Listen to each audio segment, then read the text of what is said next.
Bom dia, Perla. Bom dia, Otavinho. Obrigado pela presença. A Perla Fleury é médica veterinária e nós vamos falar sobre clonagem de equinos. Ô Perla, nós conversamos, acho que há 2 ou 3 anos, em Belo Horizonte, durante uma nacional do Manga Larga, Marchador, né? Isso. Lá. E falamos sobre clonagem. Vocês estavam iniciando um processo de clonagem de equinos e que agora está consolidado.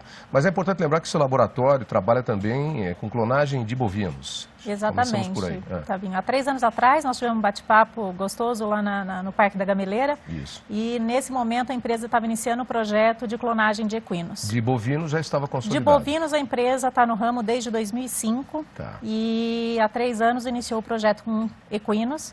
E é uma empresa que também trabalha com a FIV de bovinos. Tá, mesmo porque o processo em equinos, a gente sabe, mas é sempre não colocar, é diferente do processo em bovinos e é um processo um pouco mais complicado, mesmo a fertilização, não é verdade? Exatamente. A clonagem de equinos é uma técnica que tem as suas peculiaridades exatamente relacionadas à espécie, né? E esse foi o grande diferencial da empresa quando desenvolveu uma tecnologia brasileira e conseguiu realizar esse grande sonho aí de trazer a clonagem também para o meio dos equinos. Quantos animais vocês têm hoje que já estão em pé e me parece já quase em estação aí de reprodução, em fase de reprodução?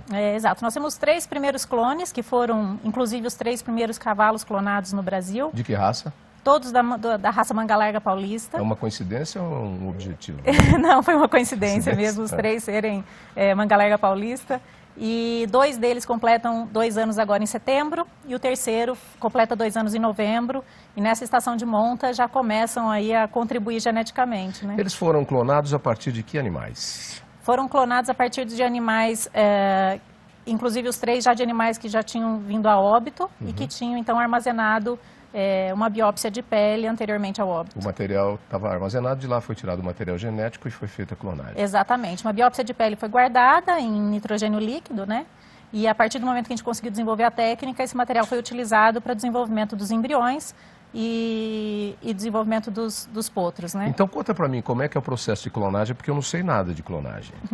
Vou tentar resumir de uma forma simples, que é um processo um pouco complexo, mas basicamente a gente utiliza uma técnica que a gente não precisa do macho e da fêmea, ou diríamos assim, a gente não precisaria de o pai e da mãe. Daquela pele que você tinha do material, do animal que foi a óbito, você retira um material genético. Exatamente. Como é que se cria um embrião a partir disso? Isso, a gente utiliza óvulos de éguas comuns, a gente faz uma aspiração folicular e utiliza óvulos de éguas comuns. Desses óvulos, a gente retira o material genético, a informação genética, o DNA, e insere a célula, o fibroblasto, a célula de pele do animal que você quer clonar. Tá. A partir desse momento, a gente cria estímulos para esse óvulo reconhecer um novo núcleo, e aí você cria um embrião com 100% da informação genética, 100% do DNA, vindo desse material que você inseriu no novo óvulo. Bom, 3 anos atrás você falou para mim que estava iniciando o processo. Hoje vocês têm 3 cavalos. Qual é a chance de sucesso no processo? Me parece bastante pequena ainda.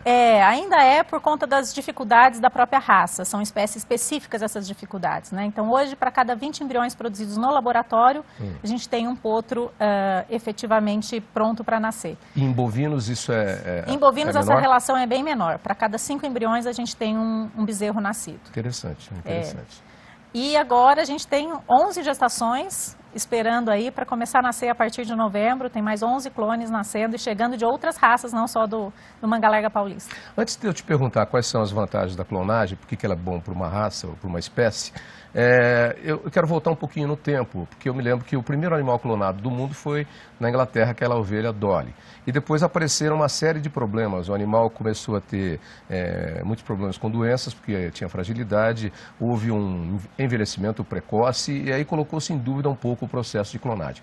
O que aconteceu naquele caso, e que você estava me dizendo fora do ar e vai contar agora para os telespectadores, que já não é mais aquilo. Aquilo foi um início de um processo e hoje está tudo diferente. Exatamente. A técnica mudou bastante, mas o que aconteceu exatamente, especificamente no caso da Dolly, foi que num exame que fizeram, identificaram que realmente ela tinha células com o que a gente chama de telômero encurtado, ou seja, células que mostravam que realmente era de um animal mais velho. Ah, tá. O material genético coletado, então, tinha essas informações que foram transmitidas. Mostrava que realmente ela era um animal que tinha células compatíveis com o animal mais velho. Tá. A grande questão é que até então essa avaliação não tinha sido feita em outros animais não clonados.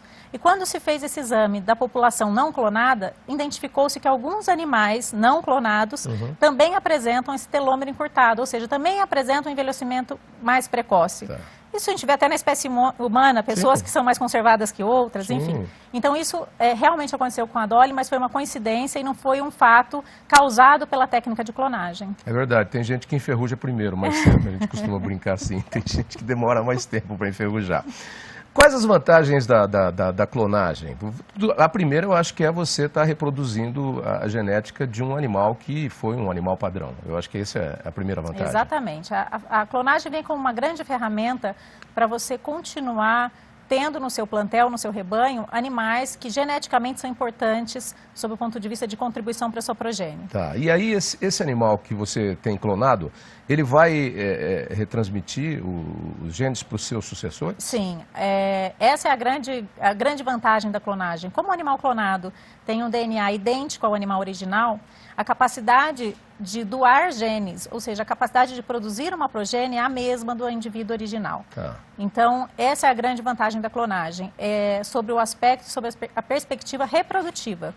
Tanto que a Associação do Mangalerga Paulista, que foi a primeira associação junto ao Ministério a ter o registro aprovado dos clones, colocou como regulamento que os animais não poderão participar de exposição, mas poderão, sim, está contribuindo com a reprodução, que eu acho muito sensato, porque realmente não faz sentido você clonar um animal para competir de novo. Ele já provou o que ele tinha que provar. Você vai fazer ele campeão de novo? O grande mérito está na reprodução, né? Vai fazer o grande campeão pela segunda vez? Aí não existe isso. Ou o filho dele. Uma outra questão que me vem aqui. Vocês trabalharam com todas as raças ou o Mangalarga Paulista é uma coincidência e foi o que deu certo? Como é que foi o processo? Não, o Mangalarga Paulista foi uma coincidência. Eu já trabalhava com a raça do Mangalerga Paulista como prestadora de serviço em transferência de embriões. Tá. E aí tinha contato com alguns criadores e esses criadores, de fato, tiveram, vamos dizer assim, a sorte de serem informados primeiramente sobre a técnica. Tá. Mas logo em seguida vieram outros criadores de outras raças que nos procuraram e das quais nós temos agora essas 11 gestações para nascer de diferentes raças. De diferentes raças. Sim. Tá. Há dificuldade de uma raça para outra ou entre não, equinos? O processo é o mesmo. Em equinos, entre as raças não há problema. Tá. Existem diferenças entre espécies, mas entre raças Entre raças não. Não. Tá. Então são 3 que você já tem do Mangalarga Paulista e que agora 2 vão entrar já em processo de reprodução. Exatamente. E são potros? É um macho e 2 fêmeas. Um macho e 2 fêmeas. Então as 2 fêmeas, essa estação, já começam a ser doadoras de embrião. Tá. E o macho já começa a ser um doador de sêmen, né? E então, quem sabe, o ano que vem eu não estou aqui para te mostrar os filhos dos clones, né? Mas traga fotos, por favor. Sim, Senão a gente fica só falando aqui. Aí o Terra Viva vai em loco fazer a reportagem dos potros nascidos. E você tem 11 gestações prontas de outras raças já. Que raças são, você pode dizer? Algumas a gente pode falar, outras... alguns criadores pediram sigilo. Tá, então não vou falar para você, só fala das que você pode falar. Pronto. Não, nós temos também a Campolina, que é outra associação que está se movimentando a respeito da regularização dos clones. Tá, e está se movimentando bastante também em melhoramento genético dos seus animais e da espécie. É uma raça que está bastante ativa. Estão empenhados nesse Bastante empenhados e bastante ligados com essa questão da biotecnologia, né? Ok, Perla. Então, ano que vem você volta aqui com as fotos, tá bom? Tá ótimo. Dos produtos aí, a partir já dos clonados aí. Tem uma fêmea. Com os filhos dos clones, Com os filhos dos clones, isso mesmo. Promessa feita. Ok, então, eu te aguardo. Deixa um telefone, internet, os contatos de vocês no laboratório. Tá, já deixei com a Natália. Pode passar, então, passa, agora fala, pisca na tela. Aí, é o 19-99609-1616, quer deixar alguma internet? Pode falar. www.invitrobrasil.com.br e queria só um segundinho para agradecer toda a equipe que trabalha conosco lá no Invitro Brasil, que tem feito realmente uma baita diferença para a pecuária nacional. A equipe faz uma baita diferença. O time faz a diferença. A gente viu no jogo de ontem da Alemanha. Exatamente. Correr sozinho não ganha jogo. Não, ninguém. Não, é verdade. Obrigado, até a próxima. Obrigada. Ok.